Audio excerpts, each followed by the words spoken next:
Hello friends, welcome to my channel mobile repair trick. आज की इस वीडियो में हम मोबाइल हार्डवेयर ट्रेनिंग का लेसन 58 बना रहे हैं, जिसके अंदर हम बात करने वाले हैं how to identify IC on mobile motherboard, और जिसका हम पार्ट 2 बना रहे हैं, क्योंकि इससे पहले के पार्ट 1 के अंदर हम मोबाइल पीसीबी के अंदर सीपीयू को पहचानना बता चुके हैं कि किस तरह से हम किसी भी मोबाइल के मदरबोर्ड में सीपीयू को पहचान सकते हैं। और इस वीडियो में हम मोबाइल की मेमोरी आईसी को किस तरह से पहचान सकते हैं उसके ऊपर बात करने वाले हैं। सब्सक्राइब कीजिए हमारे यूट्यूब चैनल को और बेल आइकन को प्रेस कीजिए हमारे लेटेस्ट वीडियो के नोटिफिकेशन के लिए। देखिए फ्रेंड्स, इससे पहले के पार्ट में हमने बताया था कि किस तरह से हम मोबाइल के अंदर सीपीयू को पहचान सकते हैं, जिसमें हमने आपको अलग अलग पीसीबीज दिखाए थे, जो कि नोकिया, सैमसंग, शाओमी। और इस वीडियो में हम किसी भी मोबाइल के अंदर flash IC, NAND IC, MMC, eMCP, UFS chip को पहचानना बताएंगे। किसी भी फ़ोन के मदरबोर्ड के अंदर अगर हमें उसकी मेमोरी को, मतलब उसके स्टोरेज चिप को पहचानना है, तो उससे पहले हमें स्टोरेज चिप के बारे में पता होना चाहिए कि स्टोरेज चिप क्या होता है और ये किस तरह से वर्क करता है, ताकि आप इन फ्यूचर चाहे टेक्नोलॉजी 5G हो या 10G तक चले जाए, लेकिन आपको उसका बेस पता होना चाहिए कि स्टोरेज का बेस क्या होता है, मतलब उसका आइडेंटिफिकेशन, उसकी हिस्ट्री। तो सबसे पहले हम स्टोरेज को जानेंगे कि आखिर में स्टोरेज क्या होता है और ये किस तरह से वर्क करता है। जैसे देखिए, यहाँ पर आपके सामने हमने कुछ स्टोरेज डिवाइस की इमेज रखी है, जैसे कि हमारे कंप्यूटर की hard disk, portable hard disk, internal hard disk, external hard disk, pen drives, buffalo hard disk और मेमोरी कार्ड वगैरह, एसडी कार्ड, एमएमसी कार्ड, ये सब स्टोरेज टाइप होते हैं। वैसे ही हमारे फ़ोन के अंदर भी जो स्टोरेज टाइप होता है वो भी अलग अलग कैटेगरीज में होता है। हम उसके ऊपर एक एक करके बात करेंगे। देखिए, जैसे कि सबसे पहले के जो ओल्ड फ़ोन आया करते थे, चाहे वो एरिक्सन का हो, नोकिया का हो, या उससे भी जैसे पैनासोनिक, और भी बहुत सारे ब्रांड आते हैं, या उससे पहले के भी अगर कोई ब्रांड हो, तो उसके अंदर अलग अलग कंपनीज़ के स्टोरेज आते थे और अलग अलग टाइप्स में आते थे। तो सबसे पहले हम इनके स्टोरेज टाइप पर बात करेंगे। जैसे भी आप इस मदरबोर्ड के अंदर, जो कि एरिक्सन का है, आप देख सकते हैं यहाँ पर 2 चिप लगे हुए हैं। ये रैम और रोम है, ये हमारा प्रोसेसर है, क्योंकि पहले के वीडियो में बता चुके हैं कि जो साइज़ में सबसे बड़ा होता है वो प्रोसेसर होता है, और प्रोसेसर के साथ में ही हमारा स्टोरेज होता है। लेकिन यहाँ पर आप 2 आईसी देख रहे हैं, जिन्हें रैम और रोम के नाम से जाना जाता है, और इसे फ्लैश आईसी भी कहा जाता है। उसके बाद में देखिए, फिर टेक्नोलॉजी थोड़ी अपडेट हुई, तो फिर हमारी जो रैम और रोम है वो इस तरह से आने लग गए। पहले हमारी लैग वाली आईसी आती थी, उसके बाद में हमारी बॉल वाली आईसीज आने लगे। और सबसे पहले हम कुछ फ़ोन के अंदर जो है मेमोरी आईसीज आपको बताएंगे, उसके बाद में हम आपको इनकी हिस्ट्री के बारे में और उन्हें जो मेन जो इनका बेस होता है उसके बारे में हम आपको बताएंगे। तो ये देखिए, यहाँ पर एक और पीसीबी है जो कि नोकिया 1100 की है, 1100 की। यहाँ पर देखिए, अब इसमें रैम और रोम जो है वो कंबाइन हो चुकी है। जैसा कि आपने यहाँ पर देखा था, इन पहले 2 मॉडल में यहाँ पर लेग वाली आईसी थी जिसमें रैम और रोम थी, और उसके बाद में फिर बीजीए वाली बॉल वाली आईसी, उसमें भी रैम और रोम थी। लेकिन इसके बाद का जो मॉडल आया, फिर उसके अंदर आप देखेंगे यहाँ पर एक ही मेमोरी आईसी हमारे सीपीयू के पास में लगी, जिसमें रैम और रोम कंबाइन हो गया। उसके बाद में देखिए, नोकिया 100 जो कि कीपैड वाला फ़ोन है, इसमें भी आप देख सकते हैं यहाँ पे सीपीयू के पास में मेमोरी आईसी लगी है। ये हमारा नोकिया का 6233 है। यहाँ पर आप देखेंगे एक मेमोरी आईसी यहाँ पर है और एक मेमोरी आईसी है। रैम और रोम ये है, इसके अंदर अलग अलग है। उसके बाद में देखिए, फिर जब एंड्रॉयड की स्टार्टिंग हुई, सैमसंग गैलेक्सी वाई, जो कि हम S5360 के नाम से जानते हैं, ये प्रोसेसर, और उसके पास में हमारी मेमोरी आईसी है। देखिए, मेमोरी आईसी को पहचानना भी बहुत आसान होता है। जैसे हमारे सीपीयू के पास में हमेशा ये लगी होती है, और इसके साथ भी एक खासियत ये होती है कि इसके आसपास कंपोनेंट्स आपको कम से कम ही देखने को मिलेंगे, क्योंकि पावर आईसी के पास वोल्टेज जो होते हैं सबसे ज़्यादा वो डिस्ट्रीब्यूट करती है पूरे मदरबोर्ड के अंदर, इसलिए उसमें बड़े कैपेसिटर, बड़े कॉइल होते हैं, कंपोनेंट्स जो होते हैं साइज़ में बड़े होते हैं। लेकिन सीपीयू और मेमोरी आईसी के साथ ऐसा नहीं। तो सीपीयू में जितने कंपोनेंट्स उसके आसपास होते हैं, मेमोरी आईसी में उससे भी कम कंपोनेंट्स आपको इसके आसपास देखने को मिलेंगे। देखिए, यहाँ पर हम कुछ और आपको दिखाते हैं। ये भी सैमसंग का मदरबोर्ड, ये हमारी मेमोरी आईसी है। यहाँ पर कुछ रेजिस्टेंस लगे हैं, तो ये कंबाइन है रैम और रोम का। ये देखिए, ये एक एक्जीनोस प्रोसेसर सैमसंग का, इसके जस्ट पास में यहाँ पर हमारी मेमोरी आईसी लगी हुई है। देखिए, ये एक और मॉडल है। और ये हमारा रेडमी का हैंडसेट है, ये हमारा क्वालकॉम का स्नैपड्रैगन प्रोसेसर है। यहाँ पर हमारी ईएमसीपी लगी, जिसमें रैम और रोम कंबाइन है। ये देखिए, ये एक और रियलमी का मदरबोर्ड है, ये हमारा प्रोसेसर है, ये हमारी मेमोरी आईसी है। अब देखिए हमने स्टोरेज टाइप के बारे में तो बहुत कुछ समझा, लेकिन अब थोड़ा सा हम इसकी हिस्ट्री में जाने वाले हैं कि इनकी हिस्ट्री मतलब इनकी स्टार्टिंग किस तरह से हुई। जो पहले नैंड चिप लेग वाली आती थी, फिर बॉल वाली हमारी रैम और फ्लैश आईसी आने लगी। तो देखिए ये जैसे कि आपके सामने जो मदरबोर्ड है इसमें सबसे पहले स्टार्टिंग में नैंड चिप्स आया करती थी इस तरह से रैम और रोम के फॉर्म में। फिर eMMC आने लग गई जो eMCP है जिसमें रैम और रोम कंबाइन हुई। अब इनकी स्टार्टिंग कैसे हुई, देखिए यहाँ पर आपके सामने एक पुरानी पेन ड्राइव का जो कवर निकालने के बाद में एक इमेज दिख रहा है। तो इस तरह से पहले हमारी पुरानी पेन ड्राइव्स जो आया करती थी उसमें इस तरह की हमारी नैंड चिप आती थी और एक कंट्रोलर होता था। क्योंकि जो पेन ड्राइव होती थी उसके अंदर 4 पॉइंट, अभी भी जो पेन ड्राइव आती है उनमें 4 पॉइंट ही आती है। USB मतलब जो 2.0 है 4 पॉइंट आते थे। और जो हमारी नैंड चिप होती है उसके अंदर बहुत सारी लेग्स होती थी जिनके अंदर अलग अलग लाइन से डेटा जो है इसके अंदर रीड या राइट होता था। उसके लिए कंट्रोलर लगता था जिसके थ्रू एक्सेस होकर के जो हमारा स्टोरेज होता है उसमें हमें रीड और राइट करने का एक्सेस मिलता था। यही एक लॉ होता है जो अभी की न्यू स्टोरेज जो UFS है उस पर भी काम करता है। हम सबसे पहले आपको पूरा हिस्ट्री इनकी समझाएंगे। देखिए जो हमारे पुराने मेमोरी कार्ड आते थे उनके अंदर भी अगर आप देखेंगे तो इस तरह से हमें नैंड चिप और एक पावर कंट्रोलर देखने को मिलता था और इसके कुछ 9 से 10 पॉइंट हुआ करते थे जिसे हम कार्ड रीडर के थ्रू कनेक्ट करते थे USB से। देखिए ये एक और पुराना पेन ड्राइव है जिसके अंदर देखिए यहाँ पर जो नैंड चिप लगा होता था। जो भी आईफोन के अंदर भी अगर आप स्टोरेज देखेंगे तो वो इस तरह के फॉर्म में ही आता है। और ये देखिए बैक साइड पर पावर कंट्रोलर उसका होता है। ये देखिए दोनों ही इमेज हमने यहाँ पर आपको दिखाया है जो कि पुरानी टेक्नोलॉजी है नैंड चिप और यहाँ पर कंट्रोलर लगा हुआ है।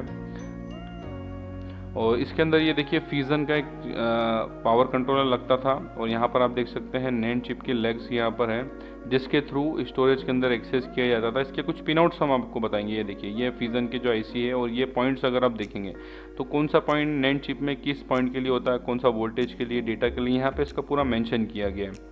और जो हमारे नोकिया के पुराने फ़ोन आया करते थे ये फ्लैश आईसी, रैम आईसी, तो ये इसी लॉ पर काम करते हैं, इसलिए इन्हें पहचानना काफ़ी आसान होता है। ये देखिए हम सर्किट डायग्राम में जैसे कि किसी पीसीबी को देखते हैं, नोकिया 3310 का पीसीबी है तो इसमें देखिए यहाँ पर जो चिप है मतलब जो फ्लैश आईसी है उसको D301 और जो हमारी रैम है उसे D302 के नाम से डिफाइन किया गया है।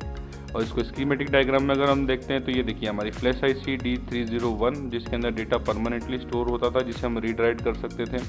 और उसके बाद में D302 जो कि हमारी रैम थी, इसके अंदर भी डेटा के लिए स्पेस होता है, लेकिन आप लोगों को पता है ये सिस्टम को वर्किंग करने के लिए हमें इसकी ज़रूरत होती है। जैसे हमारे कंप्यूटर के अंदर रैम और हार्ड डिस्क होती है, सेम वैसे ही हमारे ओल्ड फ़ोन के अंदर भी रैम के लिए तो रैम ही होती है, लेकिन हार्ड डिस्क की जगह पे उसमें फ्लैश आईसी होती थी जिसके अंदर डेटा हमारा स्टोर होता था। एक तरह से ये भी कंप्यूटर जिस तरह से वर्क करता है हमारा मोबाइल भी उस तरह से ही वर्क करता है, इसलिए हम आपको इतना डीपली इसको समझा रहे थे कि किसी भी फ़ोन की मतलब इस लेसन को देखने के बाद में आपके हाथ में चाहे फ़ोन 2G हो, 5G हो या इसके बाद आने वाली टेक्नोलॉजी शायद वो 10GB अगर आ जाए तो भी आप उसके अंदर मेमोरी आईसी को ईजिली पहचान जाएंगे। तो इन पेन ड्राइव के बाद जिसमें नैंड चिप आती थी, इसके बाद इसमें eMMC की भी स्टार्टिंग हुई इस नैंड चिप के बाद में।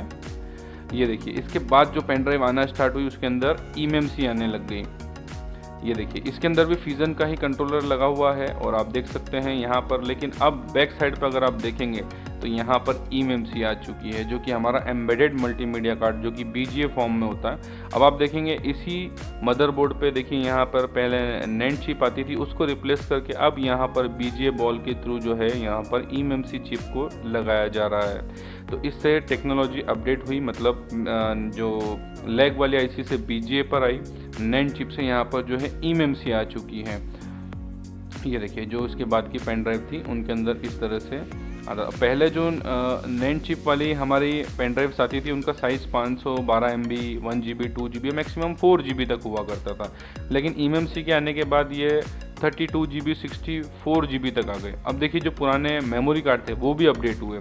जैसे ये 4GB का मेमोरी कार्ड है तो इसके अंदर एक 2GB और एक 2GB दो नैंड चिप इसके अंदर लगी हुई है, लेकिन ये 16GB के कार्ड के अंदर अगर आप देखेंगे तो 8GB प्लस 8GB के दो इसके अंदर यहाँ पर eMMC आ गए। और ये यहाँ पर इसका पावर कंट्रोलर, जैसे कि यहाँ पर भी पावर कंट्रोलर लगा हुआ है। तो इस तरह से टेक्नोलॉजी हमारी अपग्रेड हुई। फ़ोन के अंदर भी नैंड चिप आती थी, फिर eMMC आने लग गई। ऐसे ही हमारे अलग अलग डिवाइसेस के अंदर भी इस तरह से स्टोरेज आता है। ये देखिए पेन ड्राइव भी टाइम के साथ में अपग्रेड हुई, इसमें USB का ऑप्शन आया, लेकिन इसके अंदर eMMC भी वही आती है जो हमारे फ़ोन के अंदर आती है। अगर अभी आप किसी लेटेस्ट फ़ोन को देखेंगे उसके अंदर भी eMMC आपको इस तरह से SK हाइनिक्स की ही देखने को मिलेगी। लेकिन पेन ड्राइव इसके बाद में भी अपग्रेड हुई और इनके अंदर अब UFS चिप आने लग गया, जो कि इन स्टोरेज का टाइप भी बढ़ गया है। मतलब क्योंकि जो हमारी eMMC आती थी, eMMC वाली जो पेन ड्राइव आया करती थी वो मैक्सिमम 64 GB तक की आया करती थी, लेकिन जो हमारी UFS के बेस्ड जो पेन ड्राइव्स आ रही हैं वो 32, 64, 128 से लेके टेराबाइट तक आ रही हैं। मतलब 1 टेराबाइट, 2 टेराबाइट अभी बहुत सी जगह नहीं पहुंची है, लेकिन ये टेक्नोलॉजी अब जो है आ चुकी है। महंगी होने की वजह से अभी बहुत सी जगह नहीं पहुंची है। देखिए ये SSD है जिसे सॉलिड स्टेट ड्राइव के नाम से हम जानते हैं, तो इसके अंदर भी वही लॉ काम करता है। आप देखेंगे ये पुरानी SSD, इसके अंदर NAND चिप लगी है। इसके बाद में फिर eMMC वाली भी इसके अंदर जो है यहाँ पर स्टोरेज आने लग गया है, और अब जो लेटेस्ट SSD आ रही है उनके अंदर UFS चिप आ गया। इस वजह से पुरानी जो NAND चिप वाली SSD आती थी उनसे कहीं ज़्यादा बेटर परफॉर्मेंस जो देती थी वो हमारी eMMC वाली देती थी, और उससे भी कहीं ज़्यादा अच्छा परफॉर्मेंस जो देती थी हमारी वो अब जो लेटेस्ट UFS वाली SSD आ रही है वो और भी ज़्यादा अच्छा परफॉर्मेंस इसके अंदर दे रही हैं। अब देखिए फ्रेंड्स, आप लोग समझ गए होंगे हमने आपको इतना जो डीपली इसके अंदर क्यों बताया, ताकि आप किसी भी IC को और उसकी जनरेशन के हिसाब से इजीली पहचान सके। चाहे आपके हाथ में आज से 10 साल पहले का फ़ोन आए या आप आज से 10 साल बाद के फ़ोन को भी देखेंगे तो भी आप उसकी मेमोरी को पहचान जाएंगे। लेकिन अभी भी हम इसके अंदर आपको और बहुत कुछ बताने वाले हैं।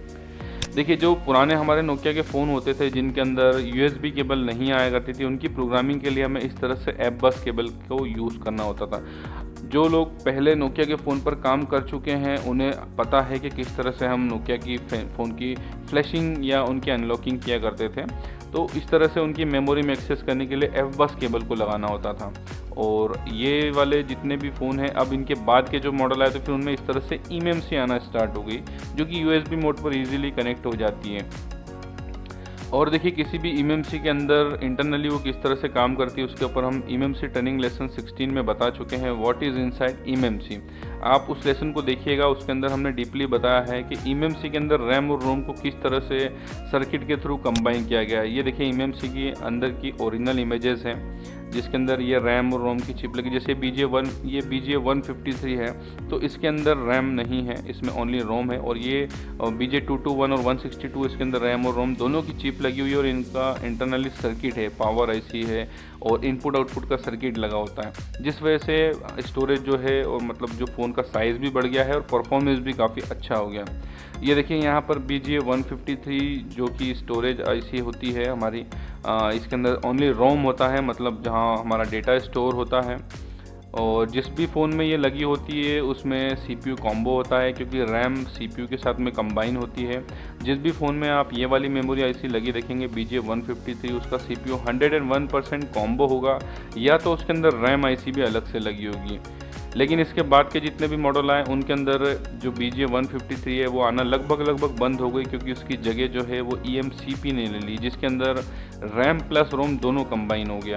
तो आप देख सकते हैं यह रेडमी का एक मदरबोर्ड है जिसके अंदर यहाँ पे आप देख सकते हैं जो eMMC की जगह है, ये देखिए यहाँ पर रैम और रोम कंबाइन है, ये प्रोसेसर और ये हमारी पावर IC। तो इस तरह से टाइम के साथ में स्टोरेज भी जो है वो अपग्रेड होता चला गया। ये जैसे कि अभी आप देख रहे हैं Realme C2, Oppo A3s के अंदर इस तरह का बोर्ड आता है, उसमें ये देखिए हमारी मेमोरी IC CPU के साथ में Qualcomm का प्रोसेसर है, उसके साथ में हमने ये यहाँ पर जो है eMMC लगी हुई है। और देखिए अब हम इसके ब्रांड के ऊपर बात करते हैं कि eMMC कितनी ब्रांड की आती है। वैसे तो देखिए इसके ब्रांड बहुत सारे हैं, लेकिन अगर हम मेन ब्रांड की बात करें तो सैमसंग की eMMC सबसे अच्छी आती हैं। उसके बाद में देखिए तोशिबा की भी आती हैं, किंगस्टन की आती हैं, माइक्रोन की आती हैं, एल्पिडा की आती है। ये थोड़ी लो क्वालिटी की, माइक्रोन्स और एल्पिडा जो होती है लो क्वालिटी की होती है। और ये वाली मेमोरी IC ज़्यादातर आपको चाइनीज़ टैबलेट के अंदर देखने को मिलेंगे। उसके बाद में देखिए SK हाइनिक्स का, जैसे ये UFS आप चिप देख रहे हैं जो कि लेटेस्ट टेक्नोलॉजी है, तो SK हाइनिक्स eMMC और UFS दोनों बनाता है। सैमसंग तोशिबा भी बनाते हैं। ये फ्यूजन देखिए जो मैंने अभी आपको माइक्रो कंट्रोलर दिखाया था, ये भी eMMC बनाता है।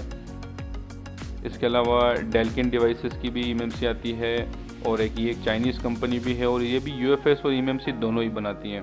लेकिन सैमसंग की eMMC सबसे अच्छी होती हैं क्योंकि इनकी फर्मवेयर अपग्रेड हो जाती है, तो उस वजह से इन eMMC को हम रीयूज़ भी कर सकते हैं, मतलब इस मेमोरी आईसी को हम रीयूज़ भी कर सकते हैं। और देखिए जितनी भी जो BGA वाली आईसी होती हैं उन्हें हम BGA से जानते हैं, BGA 162, BGA 169, यहाँ पर BGA 153। BGA का मतलब ये होता है जो जितनी बॉल्स है अगर आप इन्हें काउंट करेंगे, जैसे BGA 153 का मतलब ये है कि आप इन बॉल को काउंट करेंगे तो ये 153 निकलेंगी। और ये देखिए BGA 221, इनको आप काउंट करेंगे तो ये 221 निकलेंगी। ऐसे ही हमारा BGA 254 भी है। और देखिए अब हम बात करते हैं इनके कुछ टूल्स के ऊपर के, जैसे कि इन आईसीज़ को हम जो रीबॉलिंग करते हैं तो उसके लिए हम कुछ स्टेंसिल का यूज़ करते हैं, तो उन्हें भी हमें इस तरह से मार्केट से परचेज़ करना होता है। इसके लिए PPD पेस्ट और micro soldering iron, SMD machine. और प्रोग्रामिंग की अगर हम बात करें तो इस तरह से eMMC के टूल्स आते हैं, UFI बॉक्स, EasyEdit जो कि भी लेटेस्ट जो टूल्स हैं, और उसके अलावा कुछ USB ISP tool, UMT ISP tool. और इसके अलावा आईसी को प्रोग्रामिंग करने के लिए हमें इसके अंदर जो BGA एडाप्टर होते हैं जैसे UFI का है, इस तरह से हमें प्रोग्रामिंग करने के लिए ये हमारा EasyJet प्लस बॉक्स का है। और इसके अलावा मेमोरी आईसी की प्रोग्रामिंग के लिए अभी लेटेस्ट जो eMMC हैं उनके अंदर हम ISP जंपर के थ्रू भी कर सकते हैं। इस तरह से हमें पॉइंट्स लगाने होते हैं जिनके थ्रू हम वोल्टेज और डेटा कनेक्टिविटी के थ्रू इनकी प्रोग्रामिंग या अनलॉकिंग करते हैं। उम्मीद करते हैं इस लेसन्स में आपको फ़ोन की स्टोरेज आईसी के बारे में बहुत कुछ जानने को मिला होगा और पहचानने में आपको काफ़ी आसानी होगी जो इस फील्ड में स्टार्टिंग कर रहे हैं। और देखिए हमारे ट्रेनिंग लेसन्स के जितने भी व्यूअर्स और हमारे इस चैनल के जो सब्सक्राइबर हैं वो बहुत सी बार हमें पर्सनली कांटेक्ट करके बोलते थे कि आपका इंस्टीट्यूट कब ओपन होगा। तो देखिए इंस्टीट्यूट जो है वो हमारा जनवरी तक जो है वो दोबारा से स्टार्ट हो जाएगा। और जो भी लोग पर्सनली हमें ऑनलाइन ट्रेनिंग के लिए बोलते थे तो उनके लिए हमने स्पेशली अभी एक बैच लगा रहे हैं जो कि हम 15 दिसंबर से इसे स्टार्ट कर रहे हैं। लेकिन उसके लिए हमने लिमिटेड 100 सीट्स ही उसके लिए रखी थी, जो जिसकी की बुकिंग मात्र 999 में अभी हो रही है। तो जो भी लोग हमसे पर्सनली हार्डवेयर की, सॉफ्टवेयर की, eMMC की ट्रेनिंग्स लेना चाहते हैं तो वो अभी इसमें बुक कर सकते हैं, जिसकी लिमिटेड 100 सीट्स थी, जिसमें से आईफोन की सीट्स जो है हार्डवेयर और सॉफ्टवेयर की वो लगभग फुल हो चुकी हैं। अभी इसके अंदर सॉफ्टवेयर, eMMC और हार्डवेयर और बेसिक इलेक्ट्रॉनिक्स की क्लासेस जो ऑनलाइन में ज्वाइन करना चाहते हैं वो ज्वाइन कर सकते हैं। और हमारा व्हाट्सअप नंबर आपको स्क्रीन पर देखने को मिल रहा है जिसके थ्रू आप बुक कर सकते हैं। 15 दिसंबर से ये क्लासेस स्टार्ट हो जाएंगी और इसकी बुकिंग जो है वो 14 दिसंबर को क्लोज़ हो जाएंगी। तो जिन भी लोगों को हमसे ऑनलाइन ट्रेनिंग लेना है वो इसमें ले सकते हैं। इसमें फ़ीस हमने बहुत कम रखी। देखिए फ्री ट्रेनिंग तो हम यूट्यूब पर देते ही हैं, लेकिन जिन भी लोगों को हमसे पर्सनली ट्रेनिंग लेना है ऑनलाइन या ऑफलाइन तो जनवरी से स्टार्ट होगा। लेकिन ऑनलाइन के लिए जैसा कि मैंने अभी आपको बताया ओनली 100 सीट्स हमने इसके अंदर रखी हुई है, जिसमें से आईफोन की टोटली सारी सीट्स जो हैं बुक हो चुकी हैं। तो आप हार्डवेयर की ट्रेनिंग ऑनलाइन लेना चाहते हैं, सॉफ्टवेयर की लेना चाहते हैं या eMMC की लेना चाहते हैं तो आपके लिए अभी इसके अंदर बहुत ही डिस्काउंटेड प्राइस है, तो इसका फ़ायदा आप उठा सकते हैं। और इसके ऊपर ऑलरेडी हम डिटेल में एक वीडियो बना चुके हैं।